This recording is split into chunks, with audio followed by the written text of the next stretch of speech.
The story the special report ਵਿੱਚ ਮੈਂ ਗਗਨਦੀਪ ਸਿੰਘ ਤੁਹਾਡਾ ਸਵਾਗਤ ਕਰਦਾ ਹਾਂ। ਅੱਜ ਅਸੀਂ ਪੋਸਟ ਮੈਟ੍ਰਿਕ ਸਕੋਲਰਸ਼ਿਪ ਸਕੀਮ ਅਤੇ ਇਸ ਤੇ ਹੋਈ ਇੱਕ ਇਨਕੁਆਇਰੀ ਤੇ ਮੁੱਖ ਖੁਲਾਸਿਆਂ ਤੇ ਚਰਚਾ ਕਰਾਂਗੇ।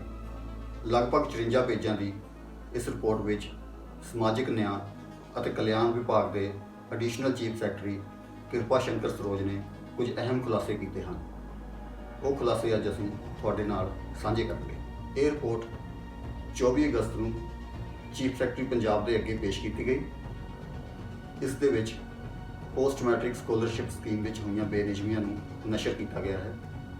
ਰਿਪੋਰਟ ਵਿੱਚ ਬਾਰ-ਬਾਰ ਬਿਨਾਂ ਕਿਸੇ ਮੰਤਰੀ ਦਾ ਨਾਮ ਲਏ ਆਨਰੇਬਲ ਮਿਨਿਸਟਰ ਕਰਕੇ ਸੰਬੋਧਨ ਕੀਤਾ ਗਿਆ ਹੈ।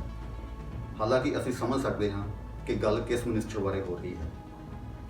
ਰਿਪੋਰਟ ਵਿੱਚ ਲਿਖਿਆ ਹੈ, ਇਹ ਉੱਭਰ ਕੇ ਸਾਹਮਣੇ ਆਇਆ ਹੈ ਕਿ ਕਈ ਨਿੱਜੀ ਉੱਚ ਸਿੱਖਿਆ ਸੰਸਥਾਨਾਂ ਨੇ ਗਲਤ ਤਰੀਕੇ ਨਾਲ 106.91 ਕਰੋੜ ਰੁਪਏ ਉਹਨਾਂ ਵਿਦਿਆਰਥੀਆਂ ਦੇ ਨਾਮ ਤੇ ਕਲੇਮ ਕੀਤੇ ਹਨ ਜੋ ਜਾਂ ਤਾਂ ਕਾਲਜ ਛੱਡ ਚੁੱਕੇ ਹਨ ਤੇ ਜਾਂ ਕਾਲਜਾਂ ਨੇ ਨਕਲੀ ਵਿਦਿਆਰਥੀਆਂ ਦੇ ਨਾਮ ਤੇ ਪੈਸੇ ਕਲੇਮ ਕੀਤੇ ਹਨ।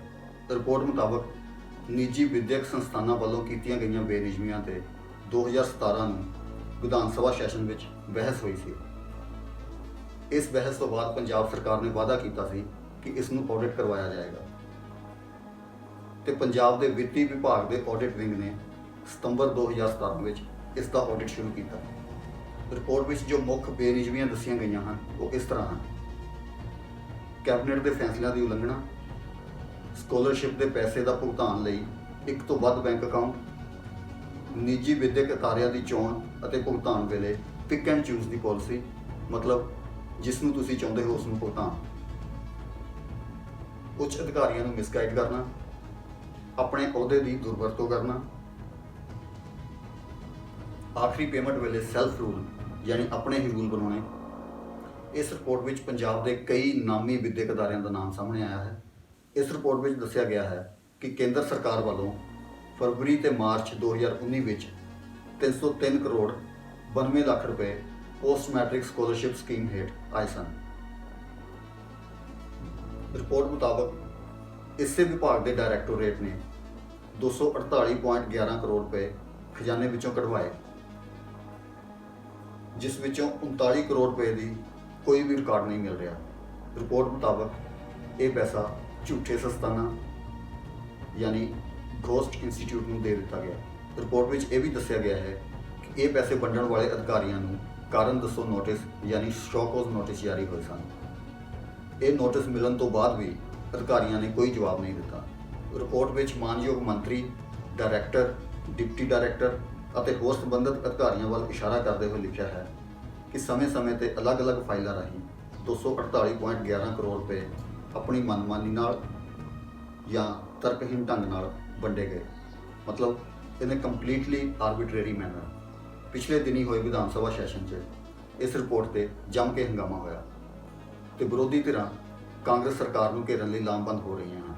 ਅਕਾਲੀ ਦਲ ਆਗੂ ਹਰਸਿਮਰਤ ਕੌਰ ਬਾਦਲ ਨੇ ਇਸ ਮਸਲੇ ਦੀ CBI ਜਾਂਚ ਦੀ ਮੰਗ ਕੀਤੀ ਹੈ। ਉਹਨਾਂ ਦਾ ਕਹਿਣਾ ਹੈ ਕਿ ਚੀਫ ਸੈਕਟਰੀ ਵੱਲੋਂ ਜਾਂਚ ਇੱਕ ਕਲੀਨ ਚਿੱਟ ਲੈਣ ਦਾ ਤਰੀਕਾ ਹੋਵੇਗਾ। ਇੱਧਰ ਕੇਂਦਰੀ ਸਮਾਜਿਕ ਨਿਆਂ ਮੰਤਰੀ ਥਾਵਰ ਚੰਦ ਗਹਿਲੋਤ ਨੇ ਇਸ ਦੀ ਡਿਪਾਰਟਮੈਂਟਲ ਇਨਕੁਆਇਰੀ ਦੀ ਸਿਫਾਰਿਸ਼ ਕੀਤੀ ਹੈ। ਆਮ ਆਦਮੀ ਪਾਰਟੀ ਨੇ ਵੀ ਇਸ ਦੀ CBI ਜਾਂਚ ਦੀ ਮੰਗ ਕੀਤੀ ਹੈ। ਪਿਛਲੇ ਦਿਨੀ ਪਾਰਟੀ ਆਗੂ ਹਰਪਾਲ ਸਿੰਘ ਚੀਮਾ ਦੀ ਅਗਵਾਈ ਹੇਠ ਜਲੰਧਰ ਵਿੱਚ ਇੱਕ ਵੱਡਾ ਪ੍ਰਦਰਸ਼ਨ ਹੋਇਆ। ਇਸ ਤੋਂ ਇਲਾਵਾ ਬਹੁਜਨ ਸਮਾਜ ਪਾਰਟੀ ਨੇ ਹਾਈ ਕੋਰਟ ਦੇ ਸਿਟਿੰਗ ਜੱਜ ਵੱਲੋਂ ਇਸ ਦੀ ਜਾਂਚ ਦੀ ਮੰਗ ਕੀਤੀ ਹੈ। ਜਿਹੜਾ ਇਹ ਪੋਸਟ ਮੈਟ੍ਰਿਕ ਸਕੋਲਰਸ਼ਿਪ ਦਾ ਮੁੱਦਾ ਆ, ਅਸਲ ਦੇ ਵਿੱਚ ਜੋ ਇਹ ਘੁਟਾਲਾ ਸਾਹਮਣੇ ਆਇਆ ਆ, ਤਾਂ ਸਾਧੂ ਸਿੰਘ ਧਰਮਸੋਤ ਜੀ ਆ ਜੋ ਕਿ ਪੰਜਾਬ ਜਿਹੜੀ ਗਵਰਨਮੈਂਟ ਹੈ ਕਾਂਗਰਸ ਦੀ, ਉਹਦੇ ਵਿੱਚ ਵੈਲਫੇਅਰ ਮਿਨਿਸਟਰ ਆ ਔਰ ਉਹਨਾਂ ਦੇ ਜਿਹੜਾ ਇਹ ਟੈਨਿਓਰ ਆ ਉਹਦੇ ਵਿੱਚ ਘੁਟਾਲਾ ਸਾਹਮਣੇ ਆਇਆ ਆ। ਉਸ ਦੀ ਜੋ ਪਾਰਟੀ ਬਹੁਜਨ ਸਮਾਜ ਪਾਰਟੀ ਵੱਲੋਂ ਜਿਹੜਾ ਆ ਇੱਕ ਜਿਹੜਾ ਸਿਟਿੰਗ ਜਿਹੜੇ ਜੱਜ ਹੈਗੇ ਹਾਈ ਕੋਰਟ ਦੇ, ਉਹਨਾਂ ਵੱਲੋਂ ਜਾਂਚ ਦੀ ਮੰਗ ਕੀਤੀ ਗਈ ਆ ਤਾਂ ਕਿ ਜਿਹੜੇ ਦੋਸ਼ੀ ਲੋਕ ਆ ਉਹਨਾਂ ਦੇ ਖਿਲਾਫ ਕਾਰਵਾਈ ਹੋ ਸਕੇ। ਸੈਕੰਡ ਜਿਹੜਾ ਇਹ ਆ ਵੀ ਜਿਹੜਾ ਇਹ ਸਵਾਲ ਆ ਵੀ ਇਸ ਦੇ ਨਾਲ ਜਿਹੜਾ ਸ਼ਡਿਊਲ ਕਾਸਟ ਜਿਹੜੇ ਵਿਦਿਆਰਥੀ ਆ ਉਹਨਾਂ ਦਾ ਕਿੰਨਾ ਕੁ ਨੁਕਸਾਨ ਹੋਣਾ ਆ। ਤਾਂ ਉਹਦੇ ਵਿੱਚ ਇਹ ਮਸਲਾ ਦੇਖੋ, ਇਹ ਇਕੱਲਾ ਸ਼ਡਿਊਲ ਕਾਸਟ ਦਾ ਨਹੀਂ ਆ, ਮਸਲਾ ਪੂਰੇ ਪੰਜਾਬ ਦੇ ਜਿਹੜੇ ਬੱਚੇ ਆ, ਵਿਦਿਆਰਥੀ ਆ, ਜਿਹੜੇ ਵੀ ਪੜ੍ਹਨਾ ਚਾਹੁੰਦੇ ਆ, ਉਹਨਾਂ ਸਾਰਿਆਂ ਦਾ ਮਸਲਾ ਆ। ਅਸਲ ਦੇ ਵਿੱਚ ਆਪਾਂ ਨੂੰ ਇਹ ਇੱਕ ਦੇਖਣਾ ਚਾਹੀਦਾ ਆ ਵੀ ਇੱਕ ਪੈਟਰਨ ਕੀ ਆ ਗਵਰਨਮੈਂਟ ਦਾ। ਸੂਬੇ ਦੇ ਵਿੱਚ ਜਿਹੜੀਆਂ ਵੀ ਸਰਕਾਰਾਂ ਰਹੀਆਂ ਹਨ, ਚਾਹੇ ਅਕਾਲੀ BJP ਦੀਆਂ ਰਹੀਆਂ ਹੋਣ, ਚਾਹੇ ਕਾਂਗਰਸ ਦੀਆਂ ਰਹੀਆਂ ਆ, ਇਸ ਤਰ੍ਹਾਂ ਹੀ ਕੇਂਦਰ ਦੇ ਵਿੱਚ ਵੀ ਜ਼ਿਆਦਾਤਰ ਕਾਂਗਰਸ ਦੀ ਸਰਕਾਰ ਰਹੀ ਆ ਪਹਿਲਾਂ, ਅਤੇ ਉਸ ਤੋਂ ਬਾਅਦ BJP ਆ ਜਿਸ ਵਿੱਚ ਅਕਾਲੀ ਦਲ ਭਾਈਪਾਲ ਆ। ਇਹਨਾਂ ਨੇ ਕੀ ਕੀਤਾ ਆ ਵੀ ਜਿਹੜਾ ਸਰਕਾਰੀ ਇਨਫਰਾਸਟਰਕਚਰ ਹੈਗਾ ਆ, ਜਿਹੜੇ ਸਰਕਾਰੀ ਇੰਸਟੀਟਿਊਸ਼ਨ ਹੋਣੇ ਚਾਹੀਦੇ ਸੀਗੇ ਜਿਨ੍ਹਾਂ ਦੇ ਵਿੱਚ ਕੋਈ ਵੀ ਜਿਹੜਾ ਬੱਚਾ ਆ ਜਿਹੜਾ ਪੜ੍ਹਨ ਦਾ ਚਾਹਵਾਨ ਆ, ਹਾਇਰ ਐਜੂਕੇਸ਼ਨ ਲੈਣਾ ਚਾਹੁੰਦਾ ਆ, ਵੀ ਉਹਦੇ ਵਿੱਚ ਜਿਹੜਾ ਉਹ ਮਤਲਬ ਜੇ ਫ੍ਰੀ ਨਹੀਂ ਆ ਤਾਂ ਘੱਟੋ ਘੱਟ ਇਸ ਤਰ੍ਹਾਂ ਦੀ ਐਜੂਕੇਸ਼ਨ ਹੁੰਦੀ ਵੀ ਉਹ ਨੋਮੀਨਲ ਜੀ ਫੀਸ ਦੇ ਕੇ ਪੜ੍ਹ ਸਕਦਾ ਹੋਇਆ। ਅਤੇ ਉਸ ਤਰ੍ਹਾਂ ਦਾ ਇਨਫਰਾਸਟਰਕਚਰ ਇੰਨੀ ਸਟੇਟ ਦੇ ਵਿੱਚ ਪੈਦਾ ਨਹੀਂ ਕੀਤਾ, ਕਿਉਂਕਿ ਇਹਨਾਂ ਸਰਕਾਰਾਂ ਦੇ ਵੱਲੋਂ ਪੈਸੇ ਜਿਹੜੀ ਐਜੂਕੇਸ਼ਨ ਦੇ ਲਈ ਬਹੁਤ ਘੱਟ ਜਿਹੜੇ ਫੰਡਸ ਰੱਖੇ ਜਾਂਦੇ ਸੀ।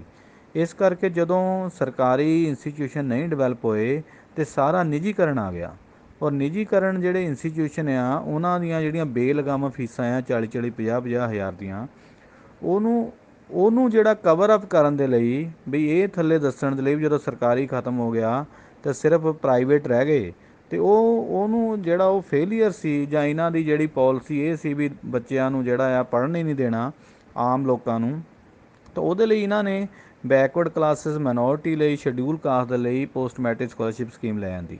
ਪਰ ਇਹ ਸਕੀਮ ਤਾਂ ਲੈ ਆਉਂਦੀ, ਪਰ ਕਦੀ ਵੀ ਨਾ ਤਾਂ ਸੈਂਟਰ ਦੀ ਇੰਟੈਂਸ਼ਨ ਰਹੀ ਆ, ਨਾ ਸਟੇਟ ਦੀ ਇੰਟੈਂਸ਼ਨ ਰਹੀ ਆ ਵੀ ਇਹਨੂੰ ਲਾਗੂ ਕੀਤਾ ਜਾਵੇ ਅਤੇ ਬੱਚੇ ਪੜ੍ਹ ਸਕਣ। ਇਸ ਕਰਕੇ ਅਸੀਂ ਪਿਛਲੇ ਲਗਾਤਾਰ ਤਕਰੀਬਨ 10 ਸਾਲ ਹੀ ਸਾਨੂੰ ਹੋ ਗਏ ਆ ਵੀ ਹਰ ਸਾਲ ਹਰ ਸਮੈਸਟਰ ਬਾਅਦ ਐਜੂਕੇਸ਼ਨ ਕਰਨੇ ਪੈਂਦੇ ਸੀਗੇ। ਇਸ ਸਕੀਮ ਦਾ ਦਲਿਤ ਵਿਦਿਆਰਥੀਆਂ ਦੀ ਪੜ੍ਹਾਈ ਤੇ ਪੈਂਦੇ ਅਸਰ ਨੂੰ ਲੈ ਕੇ ਅਸੀਂ ਅੰਜੂ ਅਗਨੀਹੋਤਰੀ ਨਾਲ ਗੱਲ ਕੀਤੀ। ਅੰਜੂ ਅਗਨੀਹੋਤਰੀ ਬਤੌਰ ਸਪੈਸ਼ਲ ਕੋਰੈਸਪੋਂਡੈਂਟ ਇੰਡੀਅਨ ਐਕਸਪ੍ਰੈਸ ਵਿੱਚ ਦੁਆਬੇ ਵਿੱਚ ਸੇਵਾਵਾਂ ਨਿਭਾ ਰਹੇ ਹਨ ਤੇ ਇਹਨਾਂ ਮਸਲਿਆਂ ਤੇ ਲਿਖਦੇ ਰਹਿੰਦੇ ਹਨ।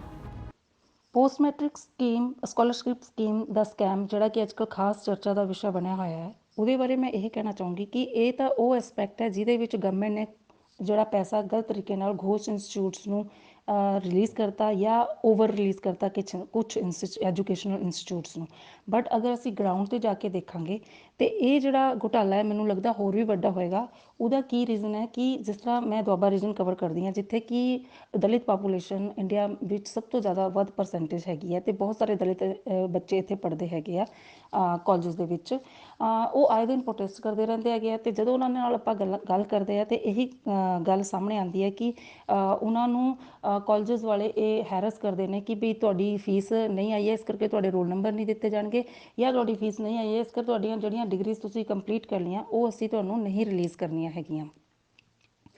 ਉਹਨਾਂ ਦੇ original certificate 10th and 12th ਦੇ ਵੀ ਨਹੀਂ ਰਿਲੀਜ਼ ਕੀਤੇ ਜਾਂਦੇ ਸੋ ਦੈਟ ਕਿ ਡਿਗਰੀ ਕੰਪਲੀਟ ਹੋਣ ਤੋਂ ਬਾਅਦ ਵੀ ਉਹ ਆਪਣੇ ਜਿਸ ਤਰ੍ਹਾਂ ਕਿਤੇ ਅਪਲਾਈ ਨਾ ਕਰ ਸਕਣ। ਅਤੇ ਗਰਾਊਂਡ 'ਤੇ ਜਿਹੜੀ ਮੈਂ ਗੱਲ ਘੁਟਾਲੇ ਦੀ ਗੱਲ ਕਰਨਾ ਚਾਹੁੰਦੀ ਹਾਂ ਉਹ ਇਹ ਹੈਗੀ ਹੈ ਕਿ ਇਹ ਬਹੁਤ ਸਟੂਡੈਂਟ ਇਹ ਵੀ ਕਹਿੰਦੇ ਨੇ ਕਿ ਕਾਫੀ ਸਾਲਾਂ ਤੋਂ ਮਤਲਬ 3-3 4-4 ਸਾਲਾਂ ਤੋਂ ਉਹਨਾਂ ਦੇ ਜਿਹੜਾ ਸਟੂਡੈਂਟ ਅਲਾਊਂਸ ਹੈ ਉਹ ਤੱਕ ਨਹੀਂ ਉਹਨਾਂ ਨੂੰ ਮਿਲਿਆ।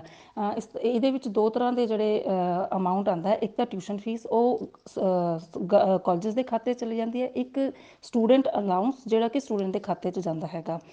ਅਤੇ ਸਟੂਡੈਂਟ ਇਹੀ ਕਹਿੰਦੇ ਆ ਕਿ ਇਹ 250 ਰੁਪਇਆ ਪਰ ਮੰਥ ਹੁੰਦਾ ਹੈ ਅਤੇ ਗਵਰਨਮੈਂਟ ਜਿਹੜਾ ਹੈ 10 ਮਹੀਨੇ ਵਾਸਤੇ ਸਾਲ 'ਚ ਸਟੂਡੈਂਟਸ ਨੂੰ ਦਿੰਦੀ ਹੈਗੀ ਹੈ ਅਤੇ ਸਟੂਡੈਂਟ ਇਹ ਕਹਿੰਦੇ ਕਿ ਉਹਨਾਂ ਨੂੰ ਕੋਈ ਅਮਾਊਂਟ ਨਹੀਂ ਦਿੱਤਾ ਜਾਂਦਾ। ਦੂਸਰੀ ਗੱਲ ਇਹਦੇ 'ਚ ਇਹ ਵੀ ਪ੍ਰੂਵ ਕਰਨ ਵਾਲੀ ਹੈ ਕਿ ਬੱਚਿਆਂ ਦੇ ਸਟੂਡੈਂਟਸ ਨੂੰ ਕਾਲਜਸ ਵਾਲੇ ਕਹਿੰਦੇ ਆ ਕਿ ਤੁਸੀਂ ਫੀਸ ਸਾਨੂੰ ਐਡਵਾਂਸ ਦੇ ਦਿਓ, ਜਦੋਂ ਸਰਕਾਰ ਸਾਨੂੰ ਦੇਗੀ ਅਸੀਂ ਤੁਹਾਨੂੰ ਰੀਇੰਬਰਸ ਕਰ ਦੇਵਾਂਗੇ। ਲੇਕਿਨ ਜਦੋਂ ਬੱਚੇ ਉਹਨੂੰ ਫੀਸ ਨੂੰ ਜਮ੍ਹਾਂ ਕਰਾ ਦਿੰਦੇ ਆ ਔਰ ਬਹੁਤ ਸਾਰੇ ਜਗ੍ਹਾ ਇਹ ਦੇਖਣ 'ਚ ਆਇਆ ਹੈ ਕਿ ਉਹ ਉਸ ਕਾਲਜ ਦੀ ਵਿੱਚ ਉਹ ਪੈਸਾ ਆ ਵੀ ਗਿਆ ਸਰਕਾਰ ਵੱਲੋਂ ਪਰ ਬੱਚਿਆਂ ਨੂੰ ਉਹ ਰਿਫੰਡ ਨਹੀਂ ਹੋਇਆ, ਜਿਹੜਾ ਕਿ ਉਹਨਾਂ ਨੇ ਉਹ ਜਿਹੜੇ ਰੀਅਲ ਬੈਨੀਫਿਸ਼ਰੀ ਹੈ ਜਿਸ ਪਰਪਜ਼ ਲਈ ਇਹ ਸਕੀਮ ਚਲਾਈ ਗਈ ਹੈ ਉਹਨਾਂ ਨੂੰ ਮਤਲਬ ਉਹ ਬੈਨੀਫਿਟ ਨਹੀਂ ਮਿਲਿਆ, ਉਹ ਪੈਸੇ ਖਰਚ ਕਰਕੇ ਹੀ ਪੜ੍ਹੇ ਹੈਗੇ ਆ। ਅਤੇ ਇਹ ਦੋ ਗੱਲਾਂ ਗਰਾਊਂਡ 'ਤੇ ਬਹੁਤ ਜ਼ਿਆਦਾ ਪ੍ਰੂਵ ਕਰਨ ਵਾਲੀਆਂ ਹੈਗੀਆਂ ਅਤੇ ਜਦੋਂ ਇਹਦੀ ਪ੍ਰੂਵ ਹੋਏਗੀ ਤਾਂ ਇਹ ਘੁਟਾਲਾ ਹੋਰ ਵੀ ਵੱਡਾ ਹੋ ਸਕਦਾ ਹੈਗਾ। ਔਰ ਇਹ ਵੀ ਦੇਖਣ 'ਚ ਆਇਆ ਹੈਗਾ ਕਿ ਜਿਸ ਤਰ੍ਹਾਂ ਹੁਣ ਵੀ ਜਿਹੜੀ ਮਾਰਚ ਅਪ੍ਰੈਲ ਦੇ ਵਿੱਚ ਇਸ ਸਾਲ ਇੱਕ ਗ੍ਰਾਂਟ ਆਈ ਹੈ 309 ਕਰੋੜ ਰੁਪਏ ਦੀ, ਉਹਦੇ ਵਿੱਚ ਵੀ 210 ਕਰੋੜ ਜਿਹੜਾ ਉਹ ਸਟੂਡੈਂਟ ਅਲਾਊਂਸ ਦਾ ਹੈਗਾ। ਲੇਕਿਨ ਅਜੇ ਵੀ ਬਹੁਤ ਇਹ ਇਸ ਤਰ੍ਹਾਂ ਦੇ ਗੱਲਾਂ ਸਾਹਮਣੇ ਆ ਰਹੀਆਂ ਸੀਗੀਆਂ ਕਿ ਕਾਲਜਸ ਵਾਲੇ ਇਹ ਕਹਿ ਰਹੇ ਸੀਗੇ ਕਿ ਬਹੁਤ ਸਾਰੇ ਸਟੂਡੈਂਟ ਤਾਂ ਆਪਣੀ ਸਟੱਡੀ ਕੰਪਲੀਟ ਕਰ ਚੁੱਕੇ ਆ, ਹੁਣ ਉਹਨਾਂ ਦੇ ਅਕਾਊਂਟ 'ਚ ਇਹ ਪੈਸੇ ਪਾਉਣ ਦੀ ਲੋੜ ਨਹੀਂ ਹੈਗੀ, ਇਹ ਤੁਸੀਂ ਸਾਡੇ ਅਕਾਊਂਟ 'ਚ ਪਾ ਦਿਓ। ਦੈਟ ਮੀਨਸ ਕਿ ਜਿਹੜਾ ਪੈਸਾ ਸਟੂਡੈਂਟ ਦਾ ਸੀਗਾ ਉਹ ਵੀ ਉਹ ਇਸ ਤਰ੍ਹਾਂ ਦੇ ਜਿਹੜੇ ਕਾਲਜਸ ਹੈਗੇ ਆ ਮਿਲੀ ਭੁਗਤ ਦੇ ਨਾਲ ਆਪਣੇ ਅਕਾਊਂਟ 'ਚ ਪਾਉਣਾ ਚਾਹੁੰਦੇ ਆ। ਅਤੇ ਇਸ ਤਰ੍ਹਾਂ ਦੇ ਮਤਲਬ ਇਹ ਤਾਂ ਇੱਕ ਚੀਜ਼ ਇਹ ਸਾਹਮਣੇ ਆਈ ਹੈ, ਲੇਕਿਨ ਅਗਰ ਇਹਨੂੰ ਥੋਰੋ ਪ੍ਰੂਵ ਹੋਏਗੀ ਤਾਂ ਇਸ ਤਰ੍ਹਾਂ ਦੇ ਹੋਰ ਵੀ ਕਾਫੀ ਸਾਰੀ ਚੀਜ਼ਾਂ ਜਿਹੜੀਆਂ ਸਾਹਮਣੇ ਆਉਣਗੀਆਂ, ਅਤੇ ਇਹ ਜਿੰਨਾ ਅਸੀਂ ਸਮਝ ਰਹੇ ਉਸ ਤੋਂ ਕਾਫੀ ਵੱਡਾ ਹੈਗਾ। ਇਸ ਮਸਲੇ ਵਿੱਚ ਹੋਈਆਂ ਕਥਿਤ ਧਾਂਦਲੀਆਂ ਨੂੰ ਲੈ ਕੇ ਹਰਿਆਣਾ ਅਤੇ ਹਿਮਾਚਲ ਪ੍ਰਦੇਸ਼ ਵਿੱਚ ਕ੍ਰਿਮੀਨਲ ਕੇਸਿਸ ਦਰਜ ਹੋ ਚੁੱਕੇ ਹਨ ਅਤੇ ਇਨਕੁਆਇਰੀ ਅਜੇ ਵੀ ਜਾਰੀ ਹੈ। ਇਸ ਰਿਪੋਰਟ ਵਿੱਚ ਵੀ ਦੋਸ਼ੀ ਅਧਿਕਾਰੀਆਂ ਖਿਲਾਫ ਕਾਰਵਾਈ ਦੀ ਮੰਗ ਕੀਤੀ ਗਈ ਹੈ।